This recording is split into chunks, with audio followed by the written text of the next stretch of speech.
L'artiste Jean-Paul Albinet présente actuellement une exposition intitulée Le Monde et moi, qui se situe au sein de l'immeuble même du quotidien Le Monde. Je vous renvoie à l'article du blog des Chroniques des Chapeaux Noirs. Avant de développer et de poursuivre son itinéraire personnel, Jean-Paul Albinet a participé dans les années 70 au groupe Intel avec ses amis Philippe Casal et Alain Sniers. Ce groupe s'est intéressé à la vie quotidienne en milieu urbain, a fait un certain nombre de manifestations importantes, d'œuvres collectives spectaculaires, et je vous propose, avec le témoignage de Jean-Paul Albinet, de revoir quelques moments de ce travail de groupe. Dans son témoignage au sein de l'encyclopédie audiovisuelle de l'art contemporain, Jean-Paul Albinet revient donc à la fois sur cette expérience collective du groupe Intel et sur certains aspects de son œuvre personnelle. Le mot Intel, on l'a trouvé tous ensemble d'un coup, comme ça, dans une conversation. Ce qui nous a peut-être amusé dans le mot Intel, c'était qu'on s'est dit, finalement, c'est peut-être le mot qui est le plus prononcé tous les jours par chaque individu pour symboliser. Alors donc on s'était dit avec un peu d'humour, c'est peut-être ça nous fera de la publicité tout de suite, puisqu'en s'appelant Intel, tout le monde parle d'Intel, et puis on trouvera finalement des gens. Mais on s'est quand même, en dehors de cet aspect-là, posé vraiment la question du rôle de l'artiste, de l'anonymat, de la production individuelle, de la production collective, ainsi de suite. Toutes ces questions qui avaient été déjà abordées par certains groupes de cette période-là. L'environnement supermarché, c'est peut-être ce qu'a fait le groupe, ce qu'a fait la chose la plus emblématique du groupe, qui est considéré maintenant comme un environnement et une installation qui a compté un petit peu dans l'histoire de l'art, toute modestie, je crois que c'était vrai. Et personnellement, je considère que c'est ce qu'on a fait de mieux.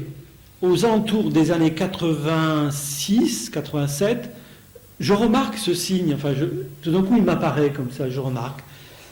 Et il m'interroge, et tout d'un coup je fais la connexion avec nos propres travaux réalisés 10 ans auparavant. Je dis, tiens, société de consommation, ce signe il est intriguant parce que pour la première fois, une image peut parler. C'est assez extraordinaire. C'est-à-dire, on peut le transmettre. Donc je me suis intéressé, j'ai commencé d'ailleurs à peindre des codes barres, et je fais la FIAC 88 avec la galerie Cando, et je montre un code barre, une peinture d'ailleurs, et donc c'était peint à la main d'une manière un petit peu aléatoire, sans tenir compte des règles que je commence à découvrir, comment fonctionne ce langage. Et là, en 88, donc je commence à faire une série de codes barres. Donc 87-88, je peins une série de peintures en tenant compte de ce code barre. Je rencontre une personne qui va s'avérer très importante pour la suite de ce travail autour des codes barres, c'est Pierre Georget, qui était ingénieur, je crois, informaticien dans l'entreprise GenCode. Et il demande à me rencontrer parce qu'il voit dans cette exposition, il rentrait chez lui, il habitait dans le quartier, il voit dans la vitrine de la galerie un code barre. Alors ça l'interroge, je crois qu'il est très étonné qu'un artiste s'intéresse à ça. Et donc il demande à me rencontrer. Et donc voilà, et alors le lien se fait comme ça, et je rencontre Pierre.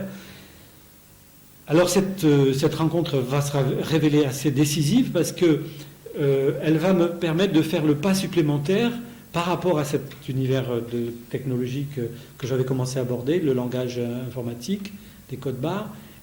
Ça va me permettre d'aller plus en avant encore, puisqu'il va me donner des informations très précises, techniques, qui vont me permettre de comprendre que ce langage qui devient international va finir par marquer la mondialisation. C'est grâce à ça que l'économie de marché, dont on parle beaucoup maintenant, s'est répandue.